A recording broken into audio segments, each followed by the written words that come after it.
there is a part that because that person is blind and that there are services, and if he's not allowed those services, so that that new access law from the 504 might be something to look into.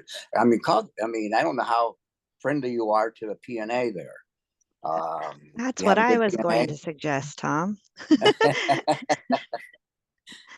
Yeah, where are you? Sorry, remind me again what the PNA is, and I'm in Oahu. You're in Milwaukee? No, Oahu, Hawaii. Oh, you're in Oahu. That would be Hope. Oh God. Oh, I see the protection and okay, PNA.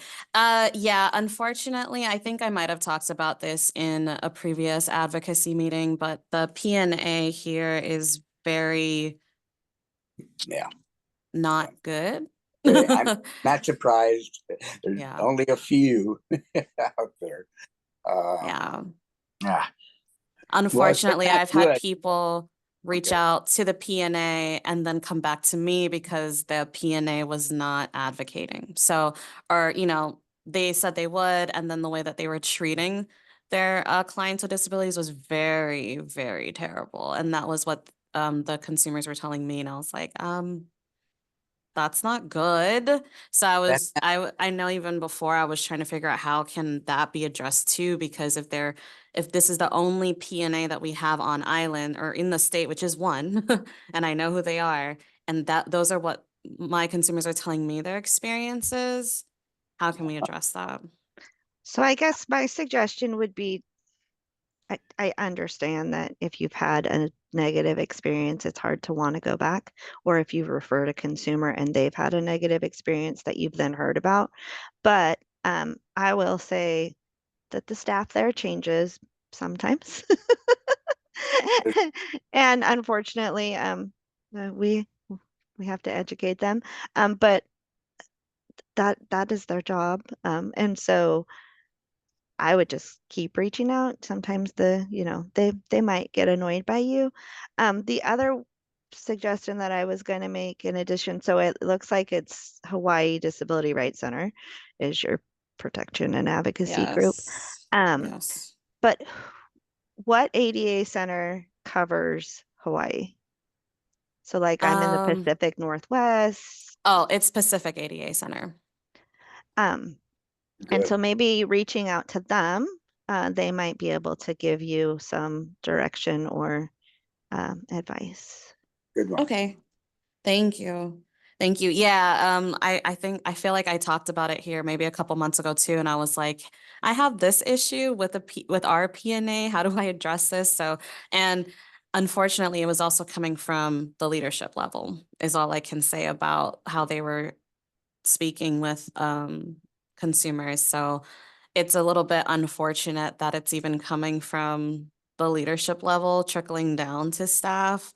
And I don't think that that leadership has changed in many years. So, but I'll reach out to the Pacific ADA Center. I think that would be good. And I have all these notes down. So thank you guys again so much. Thank you, everyone.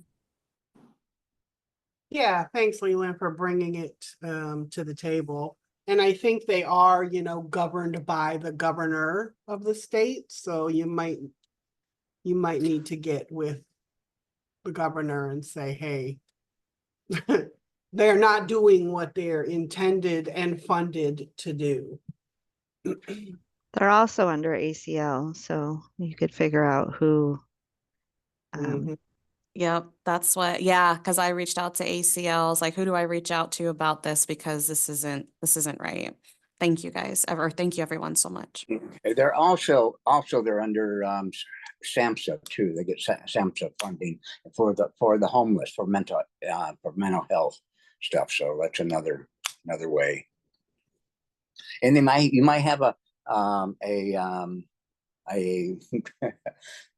consult. God, what kind of consult that the PNAs have? A PMA, no, a PAMI consult. And they're supposed to, the PNA is supposed to react with them too. And that's an homelessness, and that is an issue in a lot of PAMI consults throughout the U.S. Thank you, Tom.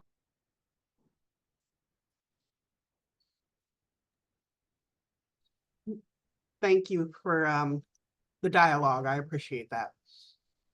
Does anyone have any other advocacy issues they'd like to bring to the table?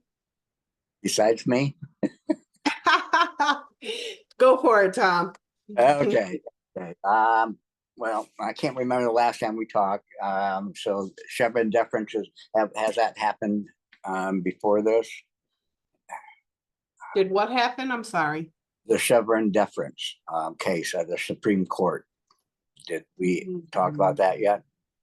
No, I don't think so. Okay, that's how. Let me see if I have.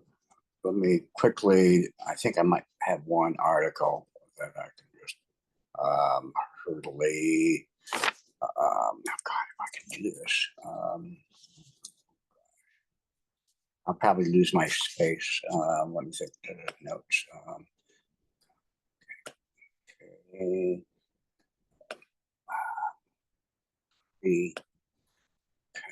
Here. Well, Chevron deference is was a court case that is all about how if there's a conflict or if there's an ambiguous regulation, and this includes every regulation that we have. It used to be that, like, if there was something that the Older Americans Act, if there was something that there was a conflict there, well, then ACL would, sometimes put out a comment for, that's how we've been doing, a lot of us have been doing comments on regulations for some time. Now it's like what the Chevron deference is kind of about is saying that, well, maybe we're not going to really listen. We don't have to listen to the agencies. The court system is going to be the final ones to say to interpret the regulations, which is like like the worst thing in the world. It's like thinking that the judges know everything about disability, and we know that that's not true. So I would recommend anyone that does regulations or into policy and stuff like that. I will put in the chat right now. There. Okay, that's just one article. Now this is it's article from a magazine that is more to the left and to the right, so you got to temper what they're saying, and whatever. Okay. Then there's the health over wealth. And that's that was filed just I think last week or something. That was a Markey Elizabeth Warren, and that's all about trying to hold back private equity in our healthcare system. Actually, I think I even have that something for that too. I won't talk very much. I've talked so much about private equity that you probably understand what I'm saying. So I don't have to go too much in. Let me see, anything, hasn't been really anything new on it, except that for those who are very much into wheelchair repair, DME stuff, the NDRN is going to be having a webinar. And I think it's just for them. But if you have a good PNA and you can get some information from them. And in actuality, when we're working with the DME, especially wheelchair area, it's really good to work with your PNA on that. And that's going to be in the late September, they'll be doing that. Okay, and I just sent the Health Over Wealth Act And the last thing I'm going to say is that when it comes to homelessness, California is going ahead and doing a whole bunch of stuff. They're right now hoping that there'll be more. They're going to be putting more and more people under guardianship, so that they can get people off of the streets and into institutions. And that's a good article. There's a LA Times article. I might be able to find that one on that. It's a scary, it's pretty scary out there. Okay, I'm going to stop now, let people talk, and I'll put up the LA, I'll find the LA one. Any questions, holler.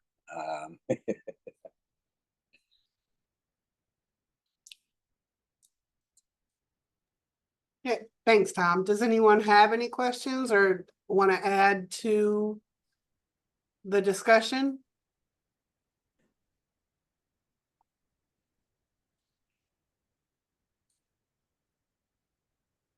Okay. Any other advocacy topics that you would like to discuss with the group?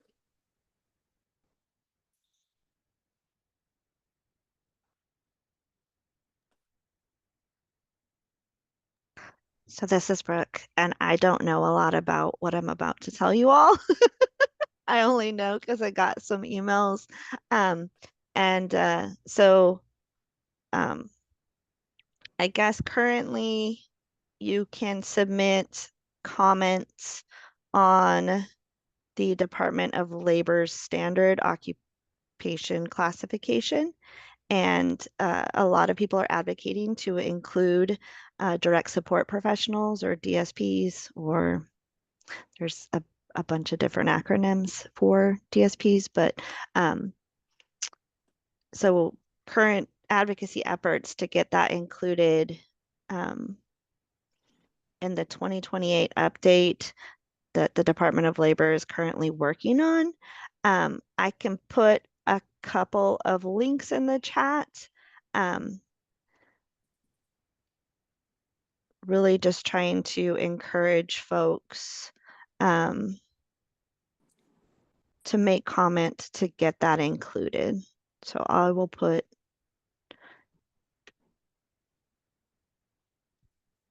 a little bit more information because I'm speaking.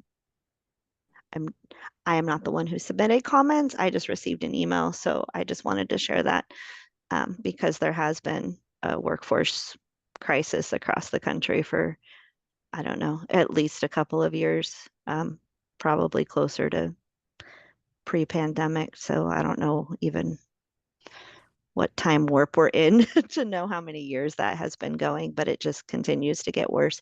But acknowledging that they're not even listed as a classification, I think I was surprised by that. So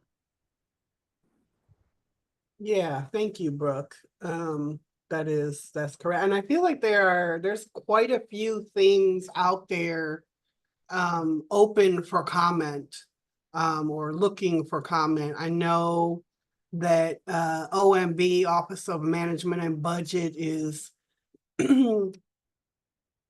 is that what you were just talking about? The addition of care workers in the standard classification? Okay. I was like, wait, this is sounding very familiar. yeah, Gotcha. Okay. There's also CMS call for measures, the home and community-based services, quality measure set review. Suggestions are due by next Friday. So I will put that in the chat. You can either submit to add a comment or remove one. So there's two different links. I'll try to, suggest a measure for addition or a measure for removal. Yeah. Does anybody else have anything, that they're aware of that needs community action? I just realized, let me see, I can, there's the, let's see, ADA Watch has put out a petition. Have you seen that, Alyssa? A petition on the remarks on, that I guess Trump did on person with disabilities. Oh, no, I haven't. I mean, I heard about the remarks that some of them should just die. But yeah. Yeah. I probably have it somewhere. But you could probably look up ADA. Maybe let me see if I can look up ADA Watch and see if it's.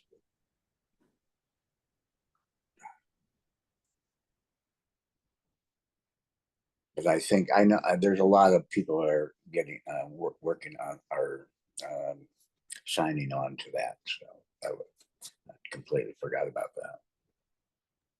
Okay, I did not know that there was a petition. I knew of the comments.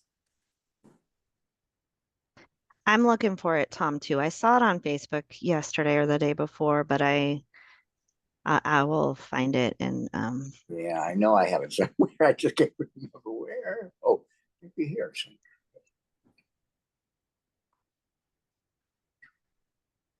Oh, yeah. Okay. It's fine. I did find it. Copy.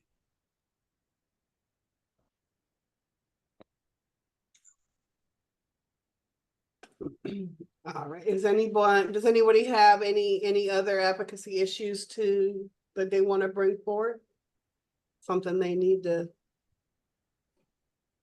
talk through or get some feedback on?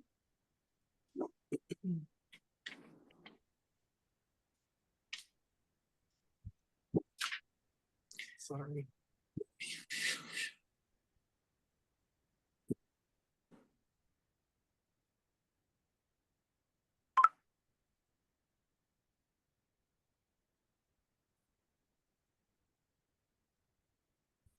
I know anybody on from Alabama? I know there's a CMS site visit scheduled, impending. I'm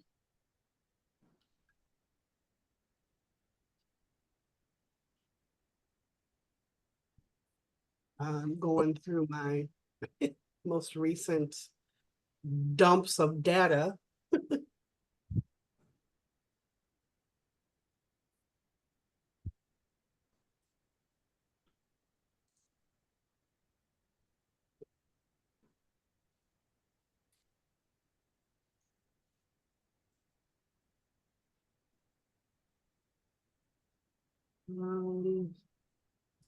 Yeah, at one time, I always loved to bring this up because, here we are. There's so much stuff happening, we can only, our bandwidth is so small, but, in times before, back in the 80s and the 90s, we had magazines, that had all this stuff done. We could go to those magazines and say, hey, this is what's happening.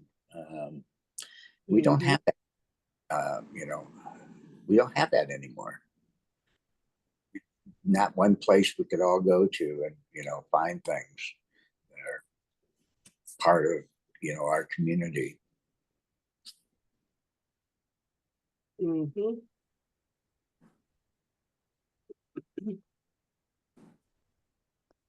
so this is Brooke in addition to what Tom had put into the chat through the ADA Watch's website, which is just adawatch.org, and their action center. The first post is sign our petition, demand RNC denounce Donald Trump's cruelty towards people with disabilities. And then you can sign the petition there. There's a link. So I think that's what you're referring to. I did see it on Yeah. social Yeah. media. So Yeah. Usually I'm, pretty nonpartisan at times. God, sometimes you just have to be, sometimes it's just too egregious of things that happen.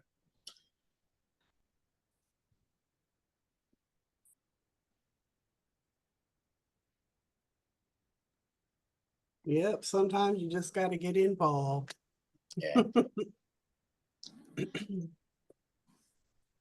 Oh, anyone else have anything going on in their neck of the woods, advocacy wise, that they would like folks to know about or be able to assist with? This is Brooke, and I don't know how much I want y'all to know or assist with. Currently we are in the final stages of planning a Region 10 IL conference. So it will be held the last week in August here in Oregon, and we will have participation from all 4 of the states within our region, which are Alaska, Washington, Oregon, and Idaho. April will be presenting, as well as Nicole, as well as our project officer from ACL, and a few other folks. And we do have a couple of different sessions planned around advocacy, looking at like local and state advocacy efforts and how those impact the national. And we even have a center that participates on the United States International Council on Disabilities. And I think myself, when I think of like local and state advocacy, I'm like, okay, I know how to do that. Um, I know how to do it somewhat on a national level, but international, I'm just going to be frank, as it's being recorded. We have a hard time keeping our shit together on a local and state level. To be international just seems like a whole nother world that I'm not ready for. But connecting some of the dots and drawing some of the connections about the efforts that you partake in on a local and state level, how those impact national and even international efforts. And so kind of excited. It'll be the first time that we've come together as a region. Um, and hopefully we can come up with some collaborative priorities that we can all uh, work towards as a region. So that's kind of one of the goals. But Is that live in Zoom also, Brooke? no, it will only be in person. And we actually have all of our presenters coming in person as well, including our project officer from ACL. The executive director of April will be there. The policy director from Nickel will be there. We have a consultant from ILRU that will be in attendance. And so we don't have the funds to make it 100% accessible if we do it in the hybrid setting.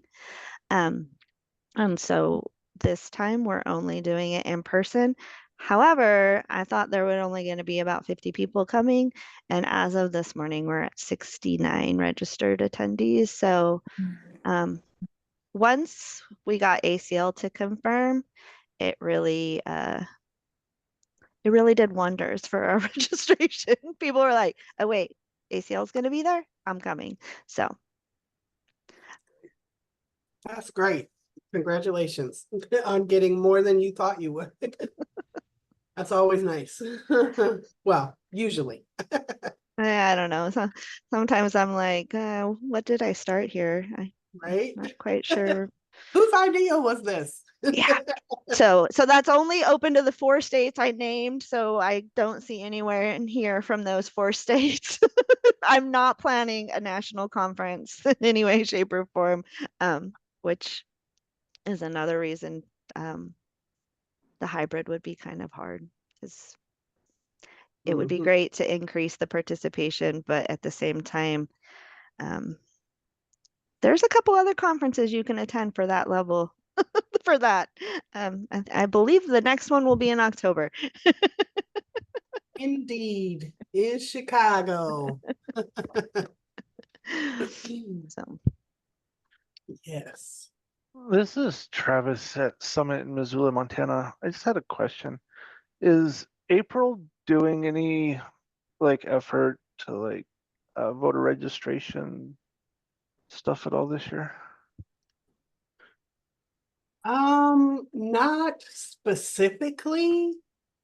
No, we have in the past, worked with RevUp. And, we did do a couple voter registration drives at the conference. The problem tends to be is it usually falls within, that 30 or after the 30-day deadline to register has passed.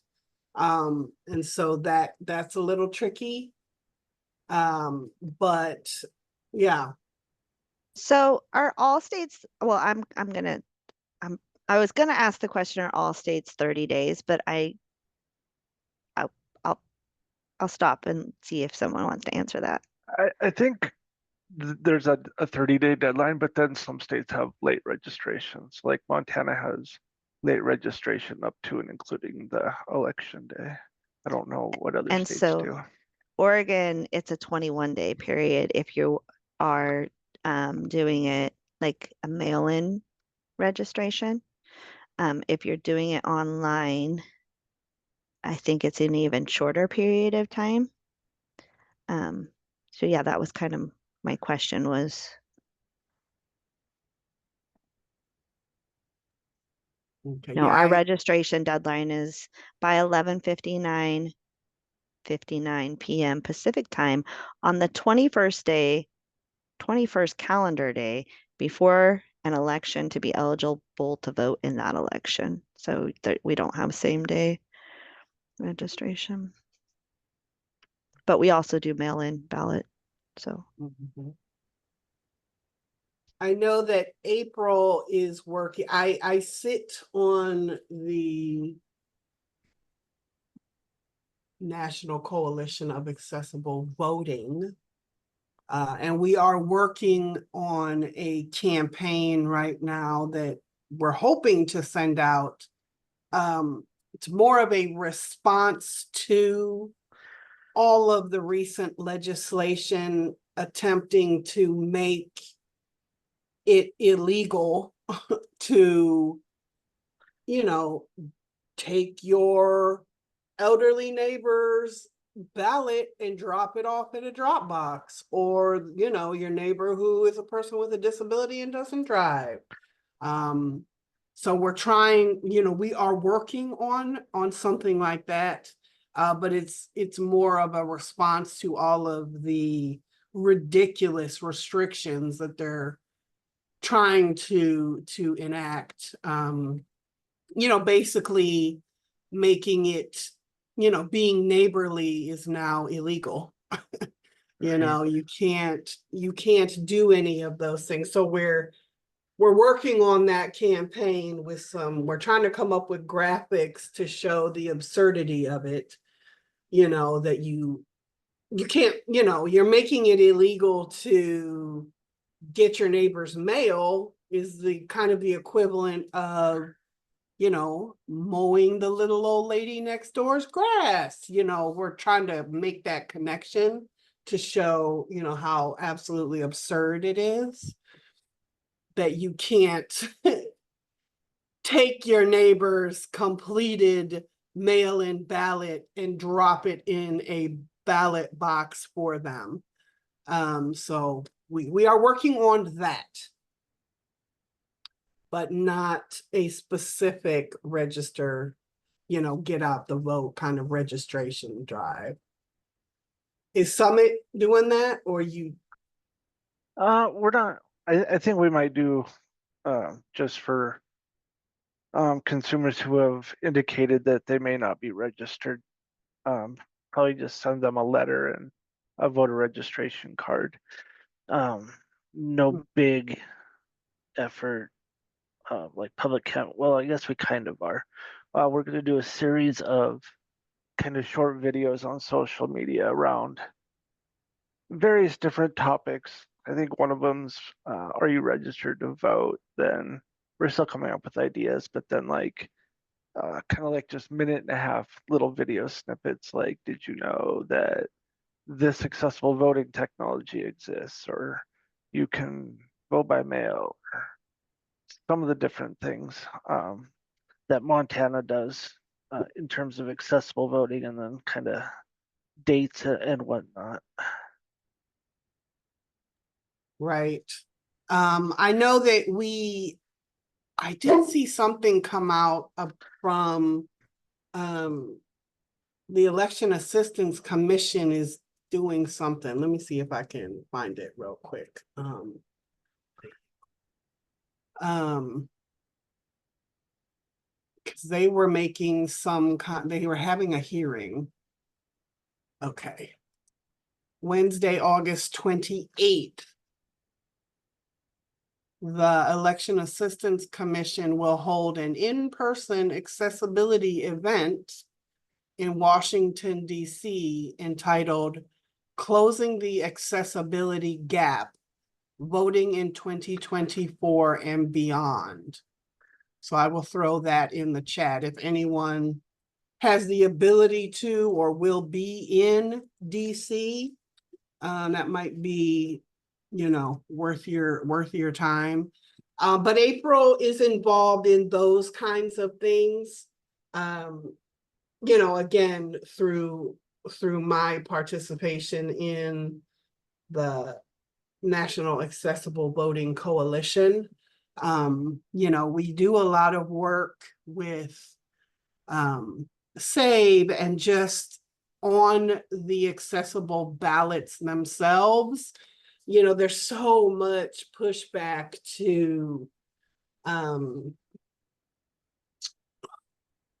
security, everything tends to fall under the security title. Oh, well, you can't do that because it's not secure. You can't help your neighbor read through the ballot because then it's not secure. So we do a lot of pushback on those kinds of things. But yeah, we are involved in that way, just not with a national voter registration drive. Yeah, that makes sense though. Kind of. Yeah. But I do I'm glad that you mentioned it, Travis, because I do think there is an opportunity, especially with our lead on and youth contingency for the April conference, that we could work that into, at least some of the training that we're giving the lead on folks, and just, mention, hey, are you registered to vote? Well, another. Go ahead. I'm assuming that most of your member organizations get all the rev up stuff. At least I would hope so. But that might be like just a good informational email too to get out to members. Is check this out and make sure you're, I don't know, something along the lines of helping individual centers kind of do something for their consumers or their peers or however they operate, and making sure that they're registered locally. Yeah, no, that's a great idea. I appreciate that. Travis, does RevUp, I know we're working on, Texas RevUp was working on Spanish speaking videos. Do you know if they still have they done them? Are they I have available? no idea. Okay. You said Texas Rev Up? Yeah. Bob and stuff, and Austin people. Linda is the videographer there. They were about a month ago. They said they're just about done. So I haven't reached out and got them for my area yet. That was one of the things I wanted to do, and I'm glad you reminded me to do that just now. But for those who, that would be a great thing for those who are wanting to get out to vote stuff in alternative language. They definitely have a cool website. Yeah, and this is Alyssa. I do think, Travis, that I'll amend my previous answer and say that I will add on to the accessible voting campaign that we're working on. I will add in specific language to make sure that folks are registered to vote and make sure that they have the links in order to do that easily and connect them with the RevUp website, because that's, you know, where everything is housed, and you can, you know, it's kind of a clearinghouse, and you can click your state and from there be directed, you know, on where you need to go to register. So I'm really glad that you brought that up, Travis, because that's a great point, and I will make sure that we beef up our initiative on that, because it's, you know, it's critical. You vote like your life depends on it, because it does. Yeah, I heard someone say that before. Just a time or two, right? Sounds familiar.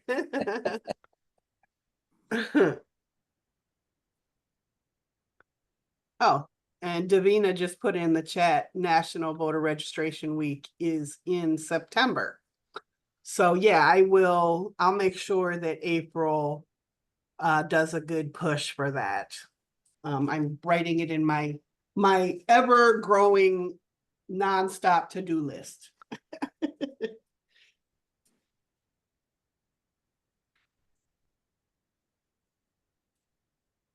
Okay. Great dialogue. I really appreciate that, Travis. Does anybody have, you know, is anyone else on the call doing voter registration campaigns in their states? This is Leland. So we're not necessarily doing a voter registration campaign, but we will be doing another voter education presentation in conjunction with our Office of Elections. And we're actually planning on doing a candidate forum specifically in regards to issues that will directly and indirectly impact people with disabilities for the general election. And that one, we're partnering up with the League of Women Voters of Honolulu. Well, that's fantastic, Leland. Thank you. That sounds great. Anyone else doing anything around voting or voter registration?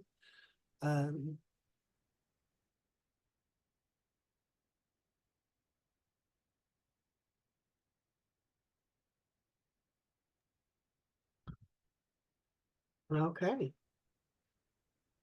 We got about 10 minutes left. Does anyone have any other advocacy topics they'd like to bring forth? Davina, I will just, not to call you out, but I will, you know, I want to make sure that, you know, Alabama is gearing up for the CMS visit. I did see that they've scheduled the call with ACL. You guys need anything from us?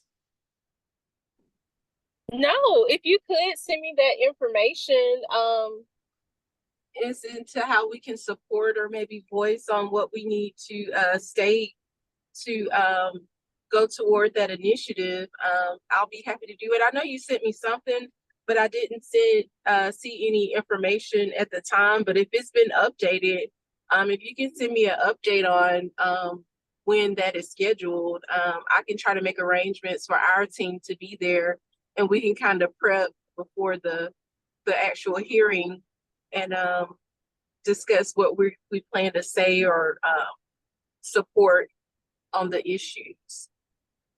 Okay, I know I saw an email come out from, I think it was Aaron Shea from CM or from ACL, like a prep call.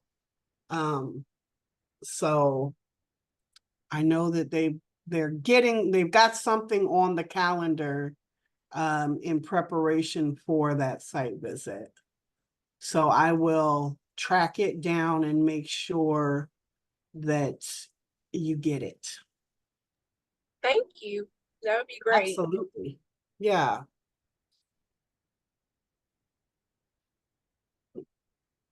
Okay.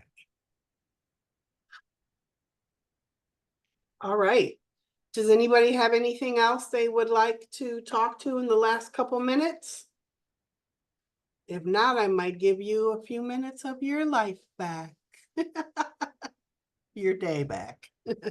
Thank you so much, Alyssa. I really, truly appreciate these meetings. So thank you for hosting them. Oh, good. Absolutely. Thanks for that, Leland. I appreciate it. Sometimes it's, you know, getting folks to open up can be tricky, but today went well. So I am always happy for the dialogue. Yeah, if anyone go ahead, Brooke. I Camera's was just on. I was just gonna say thanks. Next month it overlaps with the September Office of Independent Living Programs, or OILP, quarterly connection call. So I might be 30 minutes late, but well, I will be 30 minutes late.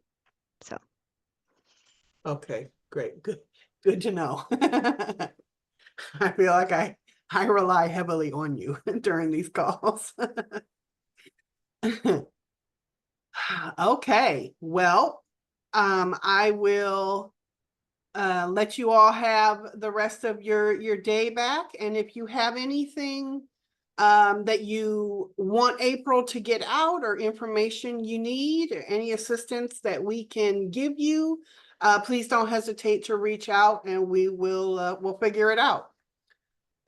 Thank you all so much for the dialogue today and the information. And again, just don't hesitate to reach out to April if there's anything that we can do. All right. Thank you all so much, and see you next month. Bye. And thank you to our interpreter. Take care, loves. Bye. All righty. Bye-bye.